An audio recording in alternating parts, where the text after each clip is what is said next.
Entonces, ese cambio en la gradiente de temperatura y en las condiciones químicas de pH y pH hace que se precipite la sílice que está en el agua de mar y forma las capas de Cher. Humberto, ¿sería también indicativo de la formación de ese grupo cuando los sedimentarios están en una columna de agua muy profunda? Sí, la presencia de Cher. ¿Qué tan profunda? Ya que hay algunas dudas, porque como yo voy a tener en algunas partes carbonatos, ya no la puedo profundizar demasiado, porque existe el nivel de compensación del carbonato que ya me da un tope para que se haya podido formar. Encima de eso, empiezo a tener una serie de intercalaciones de material sedimentario, predominantemente areno-arcilloso, que es esto que ustedes tienen acá, que es lo que llamamos el miembro Urra, ¿cierto? Entonces tengo la formación barrosa en la base y sobre eso una secuencia areno-arcillosa, que es el Urra. Me está demostrando por sus características que son depósitos turbidíticos, ¿cierto? Hay gradación de las capas. ¿Usted se acuerda qué son las turbiditas? Me imagino que sí. Son secuencias sedimentarias en zonas dependientes formadas por corrientes de turbidez. Zonas dependientes inestables que de vez en cuando producen removilización de los materiales y producen gradación de los materiales. Entonces, pero son niveles detríticos que contienen suficiente cuarzo para decirme que eso se formó relativamente cerca al borde del continente. Eso es lo que se llama el urrao. La secuencia sedimentaria que suprayace, que está por encima del barroso, de origen marino, de depósitos turbidíticos y que tiene una edad asignada. ¿Por qué? Porque tenemos algunos niveles con fósiles. Aquí, en estos niveles de la base, ¿cierto? Hay unos fósiles en la zona de Pinguro, en la zona de Cativo, eso es jurisdicción del municipio de Buriticá, que tienen fósiles, tienen amonites, ¿cierto? ¿Qué diferencia tiene, qué problema tiene amonites? Que como esto no es cordillera oriental, ni es la sabana de Bogotá, ni el altiplano cundiboyacense, esto está totalmente tectonizado. En todos los fósiles son incompletos, están muy aplastados, están estirados, entonces la confiabilidad en algunas determinaciones es menos alta que lo que yo puedo hacer cuando determino un fósil en la zona de Ubaté, de Chiquinquirá, que los fósiles están completamente, o en la zona de Villa de Leyva, por ejemplo, eso está perfecto. Aquí no, aquí están aplastados y por lo tanto se pierde una de las dimensiones, son láminas, más que formas de 3 dimensiones tienden a ser de una sola dimensión.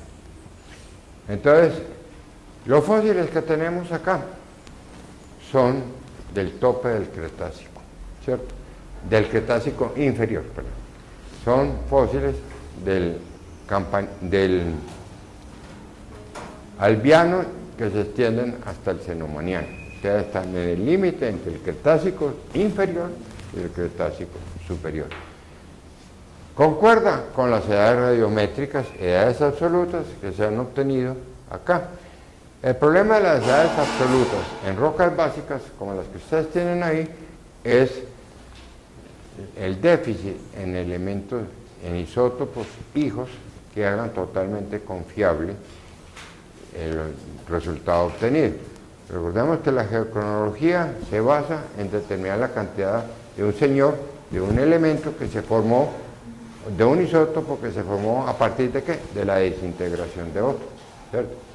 Pero cuando el isótopo padre está en unas concentraciones muy bajas, la del hijo, que es el que yo dato, también va a ser muy bajita. Entonces los métodos analíticos presentan unos márgenes de error, o un error de confiabilidad, o una desviación estándar en la determinación, que da unos más o menos muy altos. ¿Por qué? Porque estos son rocas básicas y todos los métodos radioactivos son hechos o están implementados para rocas que tengan determinados elementos altos, el potasio y los elementos radioactivos en términos generales, especialmente el potasio. método potasio-argón, rubidio-estroncio, argón-argón, todos se basan en la desintegración del potasio. Como el potasio es muy bajito en las rocas básicas, entonces la cantidad de isótopo hijo es muy bajito, sea argón, sea potasio 40 o potasio 39, son concentraciones muy bajas. Aquí tenemos el corte clásico de lo que es el grupo Cañas Gordas en la zona entre el Boquerón de Toyo y la zona hacia Santa Fe de Antioquia, hacia La Beiba, Mutatá. Aquí tenemos el Boquerón de Toyo, que es la parte más alta de la cordillera occidental en esta parte. De ahí empezamos a mirar y como ven ustedes, lo que tienen es un plegamiento altamente complejo. Yo ayer les mostraba una figurita con un mundo de zonas curvadas, y esto es lo mismo. Aquí, como no tenemos tanta información, la tendencia de la falla tiende a ser muy vertical, pero la tendencia es que eso tiene que tener una emergencia hacia el occidente. Entonces tenemos Boquerón de Toyo, Cañas Gordas. Esta es la zona donde fue definida el grupo Cañas Gordas, ¿cierto? Siempre que ustedes tienen un nombre de una formación o de algo, tienen siempre el nombre geográfico que lo acompaña. Y le dice a usted dónde fue definida esa unidad. No quiere decir dónde está mejor expuesto, quiere decir dónde fue definida, ¿cierto? Entonces tenemos Boquerón de Toyo, tenemos Cañas Gordas, tenemos la partida para Frontino y seguimos hacia La Beiba. Ahí tienen ustedes lo que está marcado como 1 acá en el Boquerón de Toyo y que se supone es el basamento, es la formación barrosa, la parte volcánica. Luego cesa el volcanismo y entonces ese final me produce la precipitación de los cher. Lo que tienen con el 2, que son los niveles de cher que vimos ahorita, que están a nivel del Boquerón de Toyo y donde están los fósiles. Y luego vienen las turbiditas cretácicas de la formación Penderisco, altamente deformadas, plegadas. ¿Por qué? Esto es un emplazamiento tectónico, ¿cierto? Eso no estaba ahí. Toda esta unidad se considera que es alóctona con respecto al resto de la cadena de los Andes. Siguiente. Aquí tiene el estilo estructural, son pliegues tumbados en la cordillera occidental. ¿Qué hace? Que muchas veces esos plegamientos hagan que se repitan unidades. Estos basaltos que ustedes tienen dentro de las secuencias sedimentarias con dos ejes de esquistosidad, S1 y S2.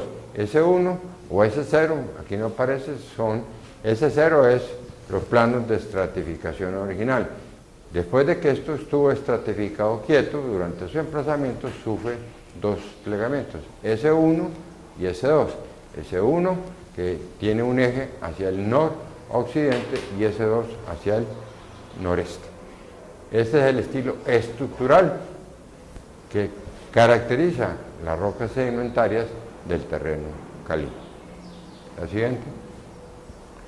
El otro corte clásico para conocer las cordilleras occidentales es el corte Buga-Buenaventura o Cali-Buga-Buenaventura.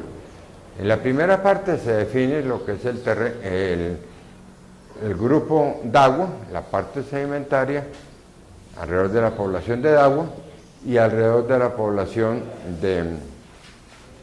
y el grupo diabásico es lo que se considera que es el basamento, las rocas volcánicas. Entonces, al sur del país ya no lo vamos a llamar Cañas Gordas, lo llamamos Dagua, la parte sedimentaria, y la parte volcánica la llamamos diabásico. Hay una introducción en la literatura más reciente que no habla del grupo diabásico, sino de la formación volcánica, con un criterio de que el término grupo diabásico no estaba bien empleado. Para que haya un grupo, tengo que haber dos o más formaciones. En el diabásico nunca se han definido formaciones. Y segundo, de que diabásico no era válido porque es una roca que no se podía reconocer superficialmente. La estratigrafía dice que para darle el nombre a algo tiene que ser algo que todo el mundo vea. Cuando yo les dije ahorita que existía el término de base, hablamos de la textura, ¿cierto? La textura ofítica o subofítica, y eso no es un criterio visible, es un criterio microscópico, es una textura. Entonces por ello dijeron que estaba mal empleado. Entonces propusieron la formación volcánica, pero tan mal utilizado es el término grupo diabásico como peor es el término de formación volcánica. Entonces ese criterio, en mi punto de vista, no es válido. Si no es válido diabásico, hay que buscarle un nombre de acuerdo a las reglas actuales, pero no puede ser formación volcánica. Entonces serían los equivalentes cronoestratigráficos. ¿Ah?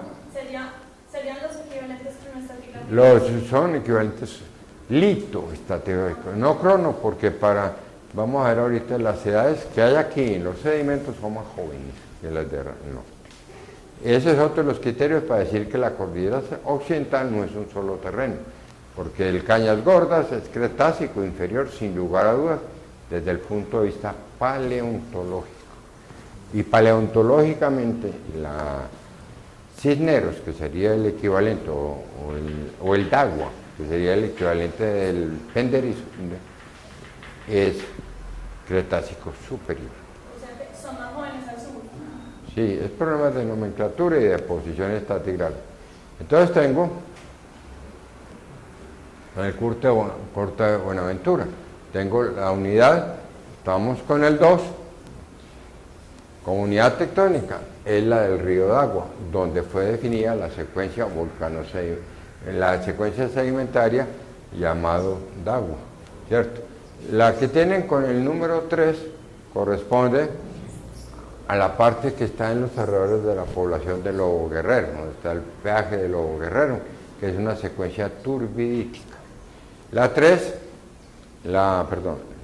4 es lo que está acá, que es lo que está alrededor del lago Calima. Son unidades tectónicas, que después hay que buscarle equivalentes desde el punto de vista litológico. Como ven ustedes, es un estilo estructural diferente al que acabamos de ver para la zona norte. O sea, donde vimos el S1 y el S2 que afectan la formación penderisco, el estilo estructural, como ven ustedes, es totalmente distinto. Aquí el estilo estructural está basado fundamentalmente en fallas de gravedad, fallas verticales. Unos bloques subiendo, otros bloques bajando. La siguiente. Este es el estilo estructural, esto es lo que ustedes ven en el corte Lobo Guerrero Buga, que es el típico. Cuando yo no sé cómo harán aquí las salidas de las materias, si hacen o no hacen salidas. Ahora hicimos una salida de Geología de Colombia, pero la hicimos en la Sierra Nada Santa Marta. Pero usted fue allá a ver geología o a ver los monumentos de las playas del Rodadero. ¿Ya?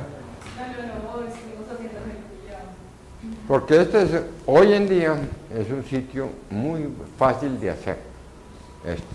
El Buga Buenaventura. Pero ese Cisneros no tiene que ver con el Cisneros, ¿cierto? No. Este es Cisneros Valle. Es un municipio o un corregimiento. Creo que ni siquiera es municipio que está sobre la vía que va a Buenaventura. Aquí tenemos Buga, tenemos los sistemas tectónicos, esa es la falla del Dagua, la falla del Río Bravo, la falla del Naranjo, tenemos la población de Cisneros y ya seguimos hacia el occidente hasta llegar a Buenaventura.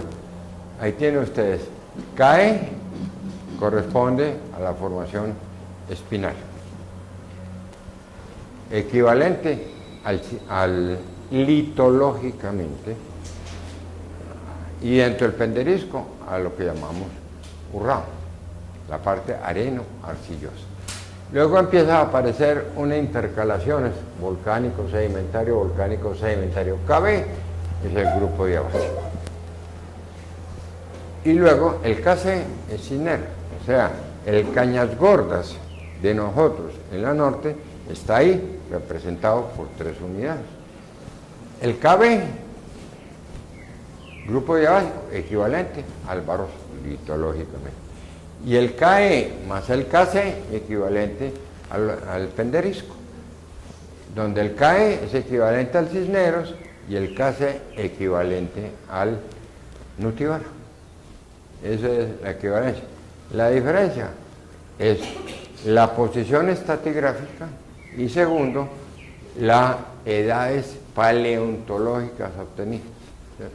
Por eso, por el estilo estructural tan diferente, la diferencia de edades y la posición estratigráfica, considero personalmente que la parte sur de la cordillera occidental, donde está esto, es diferente a la parte norte donde está el Cañas Gordas. Serían dos terrenos distintos. Uno el Cañas Gordas y otro el terreno Dago, utilizando la nomenclatura original de Tallo. El corte de la carretera es tomado de los trabajos de McCool y otros. Es un grupo de ingleses que estuvo trabajando durante muchos años en la zona del Valle Cauca y que dejaron muchas de estas publicaciones y los conceptos básicos que después siguió mi amigo Álvaro Nivia con el ploco y cosas por el estilo. Bueno, otro corte que es fácil de ver y que les da a ustedes mucha información sobre el estilo estructural y la electrología de la cordillera occidental es el corte que va hacia Quibdó, la carretera de Bolívar, Ciudad Bolívar, Quibdó. Aquí tienen ustedes una zona que es clásica, Remolino. Remolino, casi todos ustedes deben haber ido a Jardín, ¿cierto? A Jardín. Remolino es donde parte la carretera hacia Jardín y el otro ramal que va hacia Ciudad Bolívar y después va para el Chocó. Este es un sitio clásico. Entonces, ¿qué tenemos ahí? Las unidades clásicas de lo que es el Cañas Gordas. El 1 que ustedes van a encontrar, si no se me perdió, por acá, hasta ahí llega el Barroso. Ahí hay una falla que se llama la falla de Remolino, que me pone en contacto lo volcánico con la parte sedimentaria del Cañas Gordas. La parte volcánica, Barroso. Luego tengo el Cisneros, el Penderisco, ¿cierto? Pero dentro del Penderisco, perdón, no Cisneros, dentro del Penderisco tengo el 2, que es la zona areno-arcillosa, que estamos llamando Urrá, ¿cierto? Con un estilo estructural ampliamente plegado y unas fallas de cabalgamiento, como la que tienen ahí, cuyo estilo estructural, de acuerdo a lo que vimos, es totalmente diferente al que tengo hacia el sur en el corte hacia Buenaventura. Recuerden, las fallas de Buenaventura todas están así. Mire estos que tienen una divergencia hacia el occidente. Entonces tengo el 2, que es la formación penderisco, pero la fracción areno-arcillosa turbidítica. Luego tengo una zona altamente plegada, donde ya no hay un solo plano de esquistosidad, sino que hay dos planos de esquistosidad, que es la parte más deformada de ese. Luego tengo lo que tienen ustedes como 4, allá al fondo, que son las rocas volcánicas básicas que están más hacia el occidente, que ya pertenecen a otro terreno, que es el terreno Cuna, ¿cierto? Y dentro de eso hay unos cuerpos plutónicos que deben aparecer acá, 5, que es el famoso atolito de Mandé, intruyendo la cordillera, las rocas de la cordillera oriental. No la parte volcánica, mire que el 5 no intruye, sino la parte sedimentaria del Cañas Gordas. Bueno, pero también adicionalmente al plutonismo, al vulcanismo, tenemos un registro diferente, que es el de los grandes batolitos, de los grandes cuerpos ígneos, cuyas edades absolutas son cretácicas. Edades absolutas, entonces, que deben estar comprendidos entre 140 y 66 millones de años. Cuando ese Plutón aparece con esa edad, entonces lo asigno al ciclo magmático del Cretácico. Y ahí tienen los grandes grupos que son, como ven ustedes, son bastantes, unos cuerpos más grandes que otros, pero no importa, vamos a mirarlos y les doy su localización. El que está como 1, si lo encuentro en este momento, debe estar en la parte más... Al sur de Antioquia, al sur del Pacífico de Antioquia, ahí. Acá, es este. Ese cuerpo, que es el complejo ígneo de Samaná, este es el cuerpo sobre el cual está asentada la represa de Samaná, sobre el río La Miel, y se corta en la carretera que va de Sonsón a La Dorada. Es un cuerpo de alrededor de 110 millones de años. De composición, ¿por qué complejo? Porque ese cuerpo ígneo no es un solo tipo de roca. Cuando yo tengo en un cuerpo ígneo más de un tipo de roca y no hay predominio de ninguno, utilizo el término complejo. Eso tiene alasquitas, tiene granodioritas, tiene adamelitas, o sea, monzogranitos, o sea, un cuerpo ígneo de ácido a intermedio, ¿cierto? Con una edad del Cretácico inferior absoluta. Entonces ya tenemos que hablar de edades, ¿cierto? Luego tenemos el 2, que se corta en la carretera que va de Manizales hacia Honda, a la altura de Mariquita. Se llama la tonalita de Mariquita, que debe estar acá.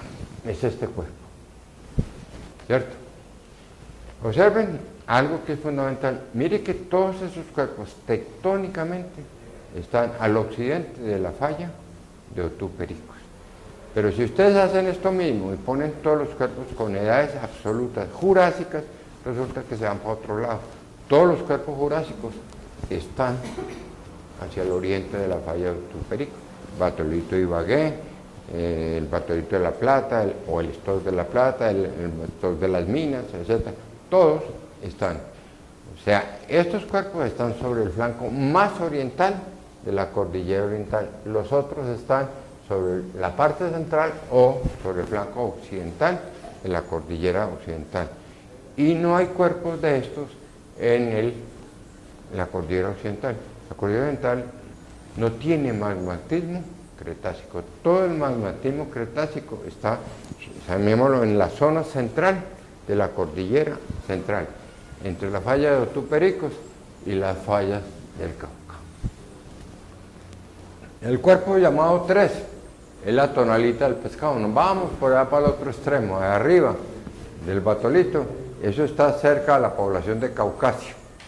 El stock del pescado tiene 87 millones de años.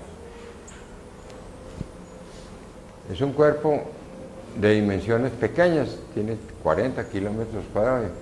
Eso es pequeño para cuerpos sí. No es que quiera decir pues que es pequeñito, no, pero 40 kilómetros comparado con 8.000 del Batolito antioqueño, o con 4.000 del Batolito de Mandé, o con 11.000 del Batolito de Ibagué, eso es pequeño. Entonces luego tengo el 4 arriba. Esto está mal escrito aquí, por favor lo corrigen ustedes cuando tengan esto. Es la tonalita del Nechí.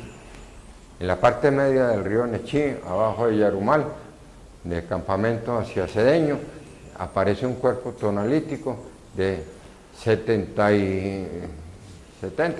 millones de años, que se llama la tonalita de Nechí. Luego nos vamos para el flanco occidental de la cordillera, que debe estar acá, el Batolito de Sabana Larga. Lo ven ustedes al cruzar la zona de Santa Fe de Antioquia hacia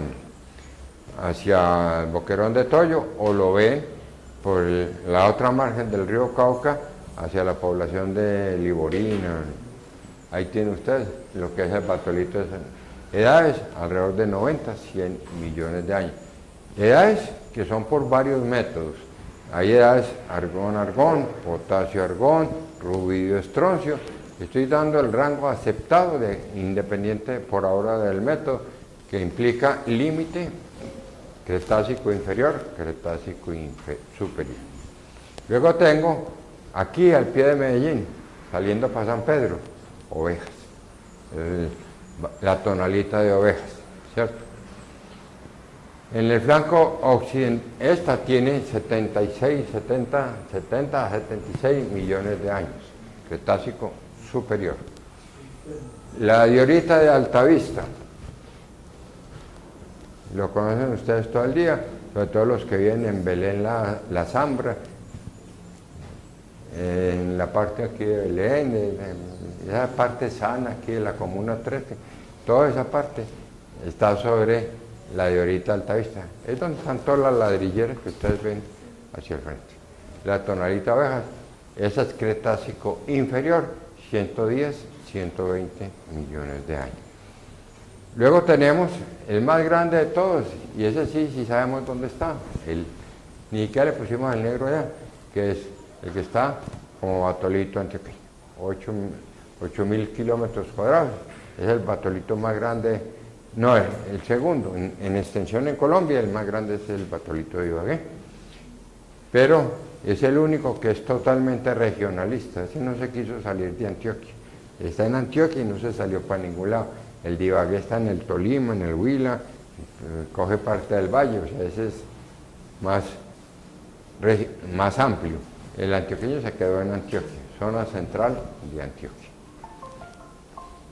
Cortes para verlo, todos los que ustedes quieran en los alrededores de Medellín, sobre todo hacia el oriente, hacia la vía Ayarumal, yendo hacia Ituango, todo ese cuerpo granítico que está ahí, está. Edades entre 60 y 90 millones de años. No acepto edades más viejas, 90 millones de años, como las presentadas por Ordóñez, porque son incongruentes con las relaciones de campo.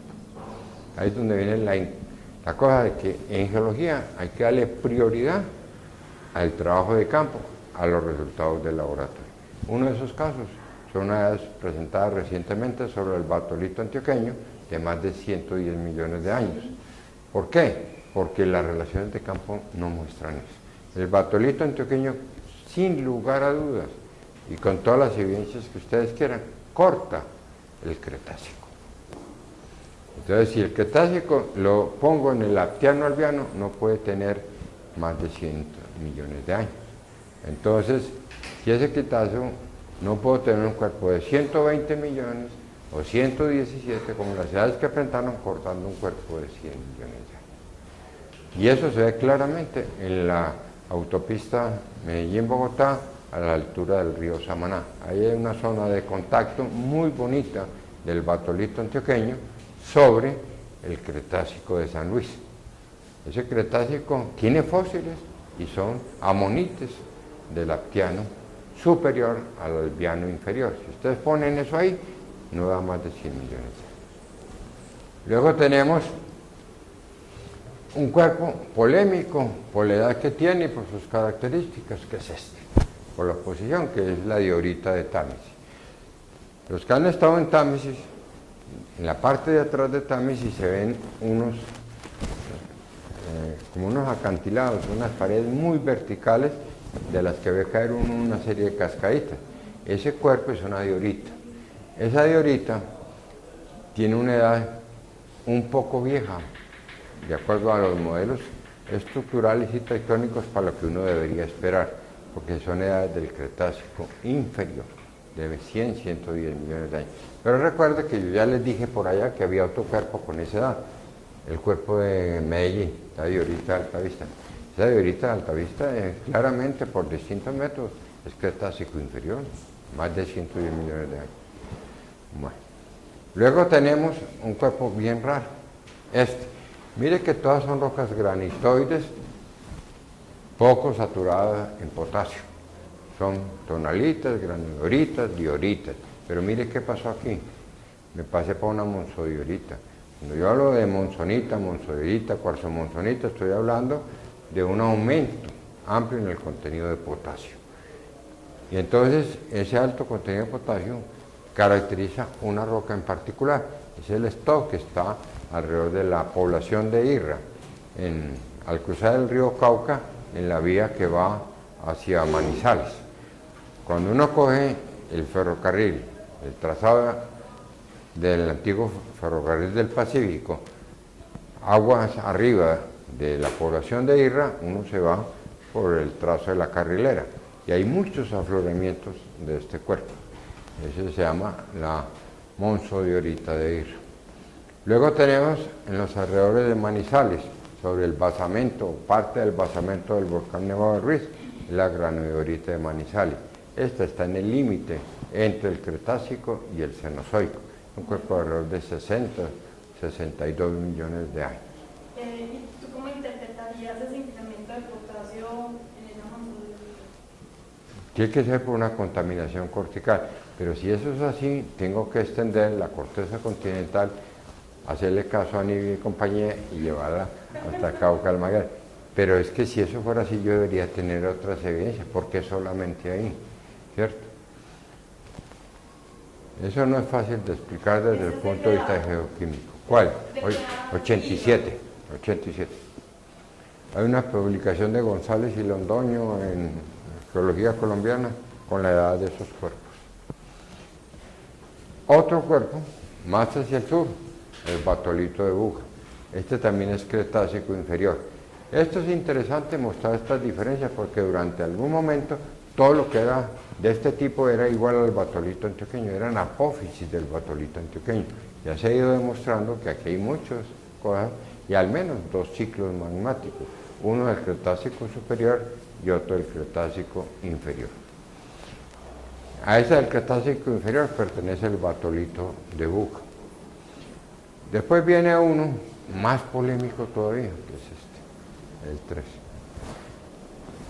Este cuerpo es polémico porque si ustedes miran la literatura, este está en los límites de Tolima y Valle, entrando por la población de Buga hacia algo que toda la vida quiso la FARC que le despejaran. Esa es la zona que ellos pidieron siempre que despejaran. Eso es el páramo de las Hermosas, el plutón de Santa Bárbara. ¿Por qué? Porque esto tiene unas edades radiométricas bastante contradictorias, sobre todo cuando se toma la edad base de todo esto, que es una isócrona de rubidio estroncio de muchos puntos. Cuando se toma esa toda como un todo, eso puede irse hasta el Paleozoico. Cuando empiezo a seleccionar puntos, puedo llegar hasta el Cenozoico. Entonces, esto depende de cómo se interprete esa edad y el software con lo cual se haga esa interpretación, es un cuerpo que va a variar mucho de edad. Para mí, Santa Bárbara no es de acá tampoco. Para mí, Santa Bárbara no es ni del Cretácico, como plantean Tuzán y Restrepo. Para mí es un cuerpo más viejo, está más relacionado al ciclo magmático del batolito Ibagué. Y para mí ni siquiera es un cuerpo independiente, para mí es parte del batolito de Ibagué. Y finalmente, este cuerpito, que es el más sur, debe estar por aquí, 14, aquí, que también tengo mis dudas, ese del Estos de Viges. Miren ustedes la posición del Estos de Viges. Mírenlo en el solo mapa. Es el único cuerpo que quedó al occidente de esas fallas, ¿cierto? Para mí, el Estos de Viges, la edad que le han asignado, es más nueva que la que le están dando. Ese pertenece más al ciclo magmático del Eoceno que al ciclo magmático del Cretácico. Es una roca, en segundo lugar, es una roca mucho más félsica que lo normal de lo que ustedes tienen acá. O sea, todos estos cuerpos son de composición intermedia. Este es más tirando hacia un cuerpo de composición ácida. O sea, que sería más relacionado al ciclo del batolito de Mandé, de Anchicayá, de esas cosas, no al ciclo magmático del Cretácico. Pero por ahí dice el Corán que el que no tiene más, tiene que trabajar con lo que hay, ¿cierto? Bueno, hay que acomodar el Corán a lo que... Y ahí está la posición de los distintos cuerpos con respecto. Lo que ustedes sí ven claro es que al occidente de acá, ¿qué hay? Al oriente, perdón, ¿qué hay? Nada. Al occidente de la de Cauca Almaguer, de Cauca Oeste. Cauca Oeste de Gros es Cauca Almaguer del concepto actual. ¿Qué tienen ahí? No hay ningún cuerpo. Sí, hay una mosquita por allá que la llamamos 14, pero yo personalmente creo que ese cuerpo tiene algún problema en la datación. Y me queda honradamente dentro de la interpretación del ciclo magmático Cretácico un cuerpo que no es claro por qué está ahí. Y lo más grave es que se acaba de hacer otras dataciones ya con métodos más modernos, los de moda, uranio, plomo, zircón, ¿cierto? Que confirma totalmente las edades potasio, argón, argón. Todas las edades viejas que están ahí mismo. O sea, estos zircones son magmáticos y son de esa edad, 87 millones de años. Pero, ¿por qué esa composición anormalmente alta en potasio? La siguiente.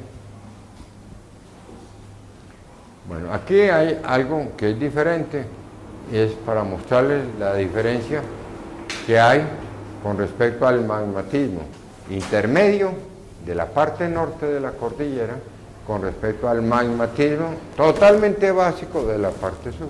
Otro criterio para separar esa parte en dos terrenos y no considerar un solo terreno para la zona del occidente colombiano.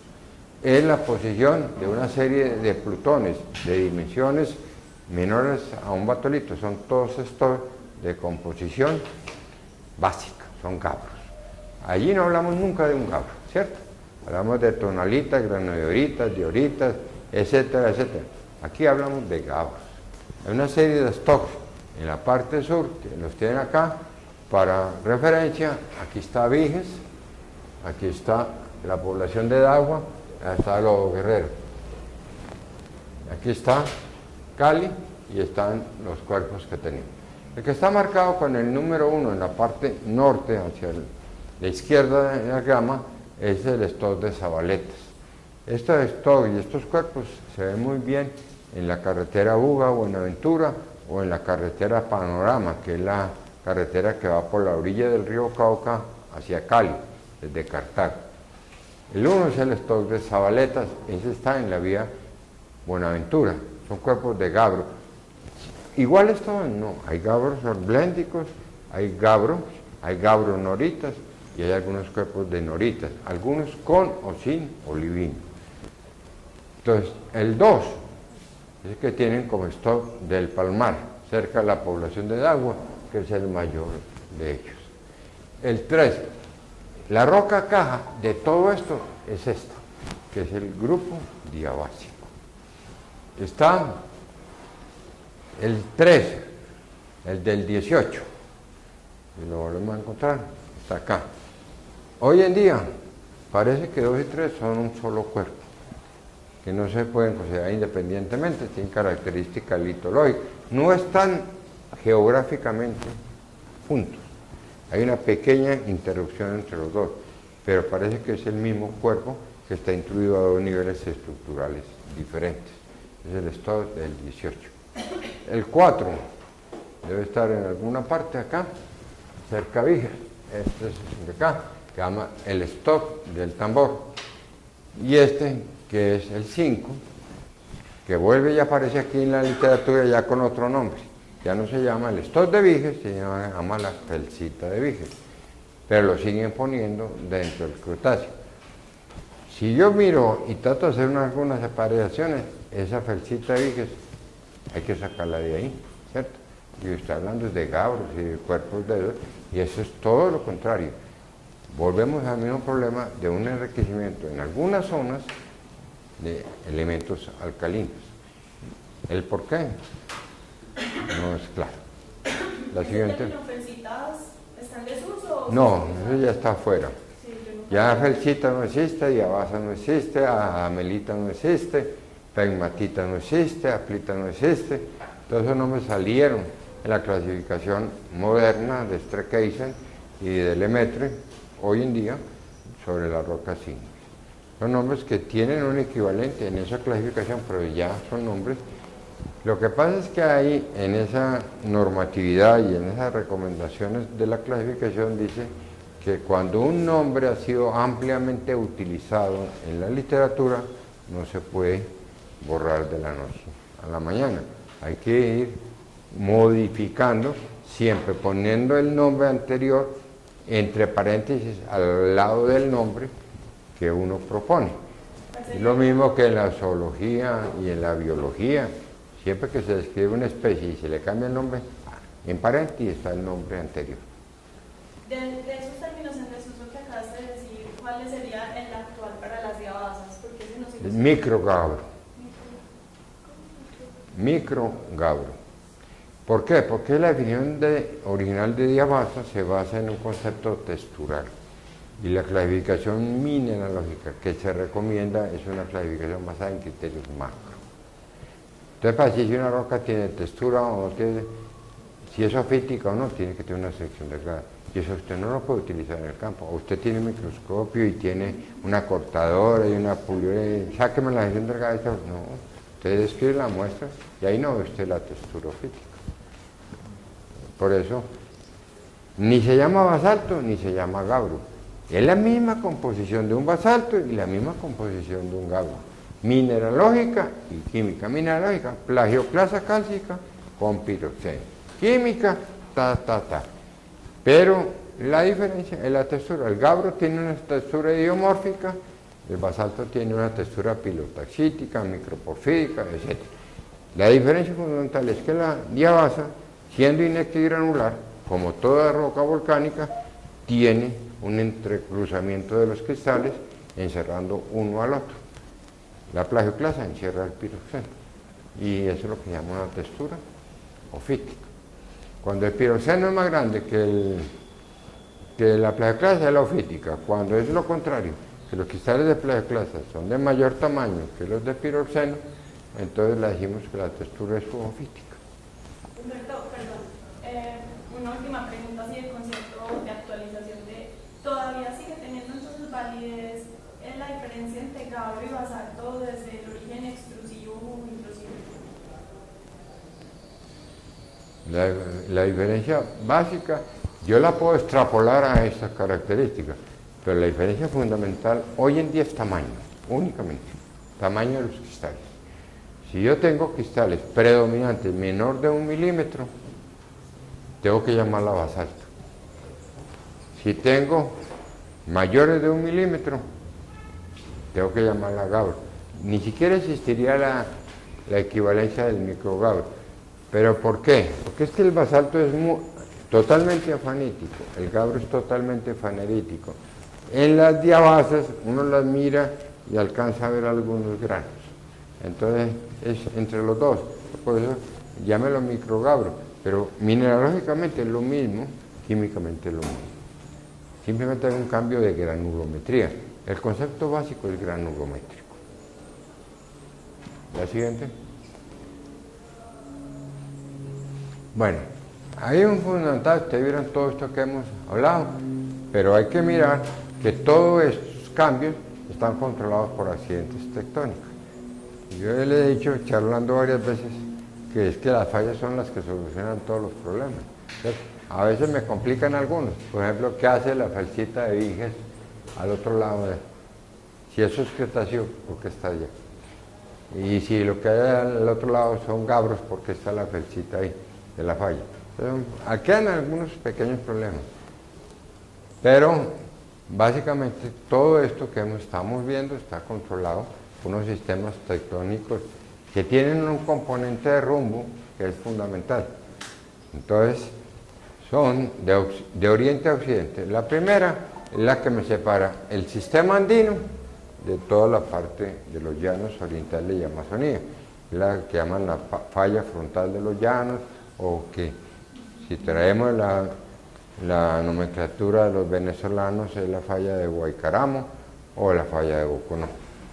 Esta es zona andina versus zona oriental. Ese contraste tiene que marcarlo algo. Es una falla, a veces muy bien expresada, otras veces no. Luego, si nos vamos hacia el occidente, tengo la falla que estamos llamando 2. Ahí tiene unos sitios geográficos de referencia, Popayán, Buenaventura, Medellín. Afortunadamente no salió Bogotá. Ah, no, perdón, no salió Bogotá, pero básicamente. Entonces ahí tenemos la 2, la falla de Otú, Perico, ¿cierto? La falla de Otú, Perico, ya les comenté ahorita, es una falla compuesta, Otú al norte, Pericos hacia la parte sur, muy bien definida en la parte norte, pero poco definida en la parte sur. Pero miren que hay algo importante. Si yo me pongo a jugar y a empatar todas esas fallas, resulta que más importante que la misma 2 es la falla 3, marca el límite, y es lo que llaman la falla de Palestina. La falla de Palestina tiene una característica, y es que aquí esta falla se va deflectando hacia el suroeste, ¿cierto? A la altura del Parque de los Nevados. Y hay cosas muy interesantes. Cuando yo prolongo esta falla y la trunco contra esto, me puedo imaginar un mundo de terrenos hacia arriba diferente a los que están hacia el sur. Entonces ya no solamente puedo pensar en un terreno para la cordillera central, sino también puedo empezar a dividir en terrenos la cordillera, perdón, la occidental, sino que puedo empezar a dividir la central. Entonces Medellín estaría en un terreno totalmente distinto. Dirán ustedes, ¿qué criterios hay? Sí, hay. ¿Dónde están los volcanes? Todos los volcanes en Colombia están al sur de esta depresión. Cuando yo cojo esto acá, todos los volcanes en Colombia están al sur. ¿Excepto de San Diego? No, San Diego también queda. San Diego quedaría por aquí en Tolima. El volcán de la Laguna de San Diego. El Don Diego que queda en Sonsón.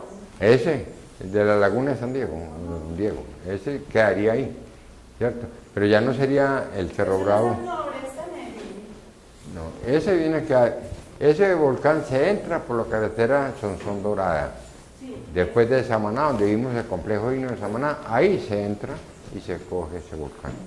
Lo mismo que los dos nuevos que están diciendo que existen, que los dudo mucho, pero que dicen que hay dos volcanes que encontraron ahora nuevos, que es el de los dos que están cerca, relativamente cerca de Manizales, que son el de El Escondido y Romeral, creo que llaman el otro. Esos volcanes para mí, pongámosles por ahora unas 233 interrogantes.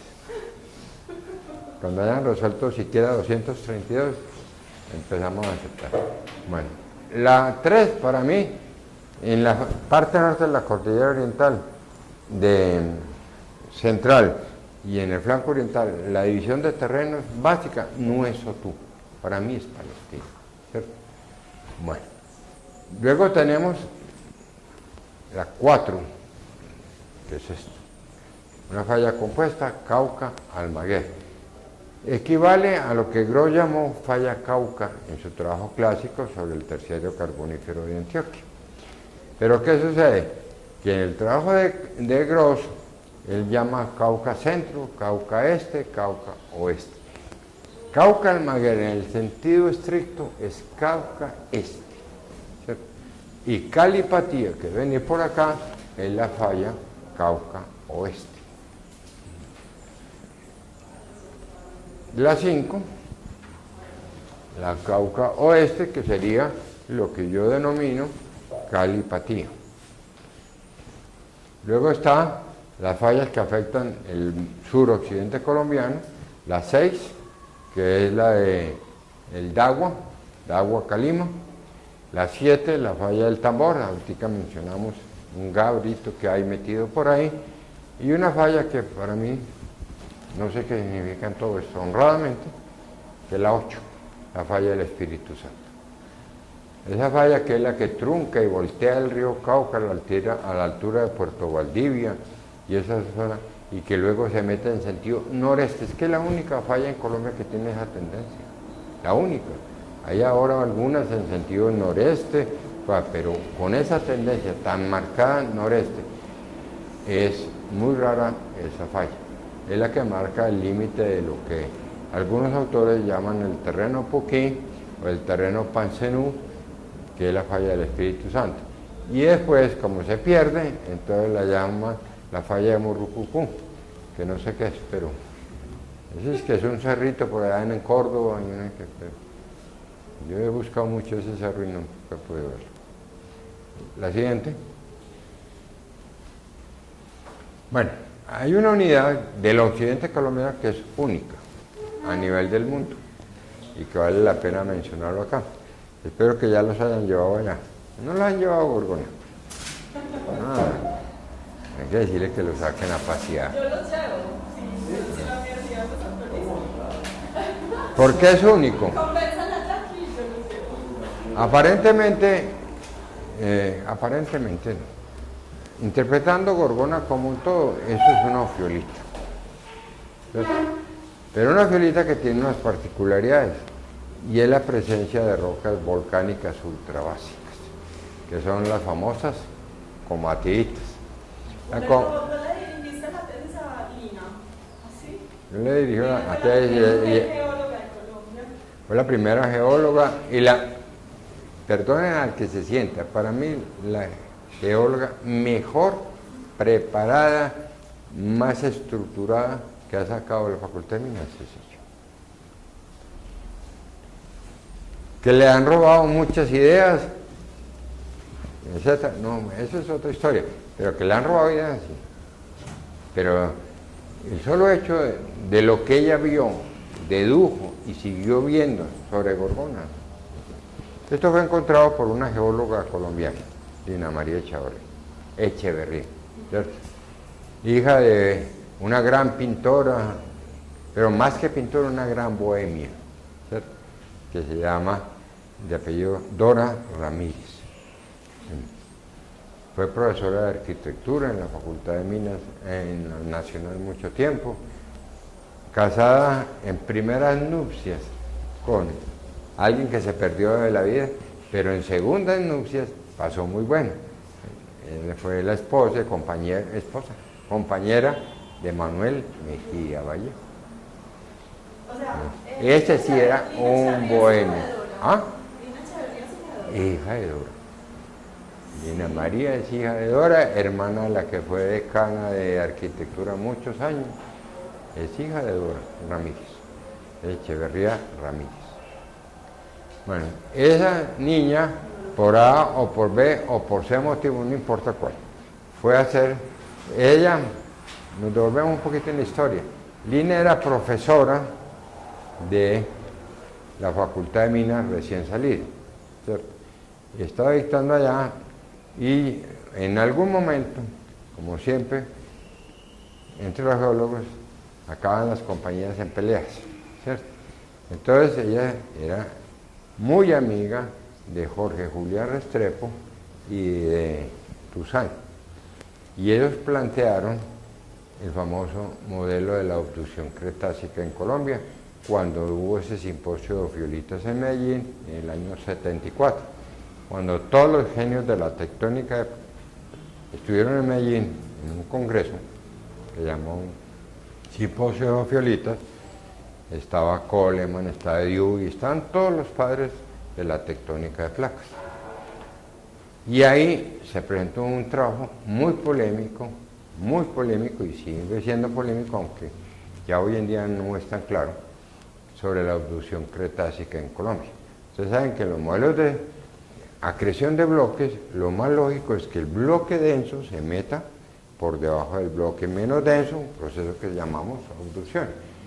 Pero Tuzán y Restrepo, o Restrepo y Tuzán, ahí el orden de los factores a veces importado, otras veces no, plantearon un modelo basado en un afloramiento que hay aquí en la autopista Bogotá-Medellín, en los alrededores de la entrada de la planta manantiales que llaman, están en los tanques del acueducto. Lo que pasa es que es más fácil identificar ese sitio si ustedes se van y a mano izquierda encuentran una casita, son unas casitas muy bonitas que llaman el descanso del amor. Siempre vamos hacia al descanso.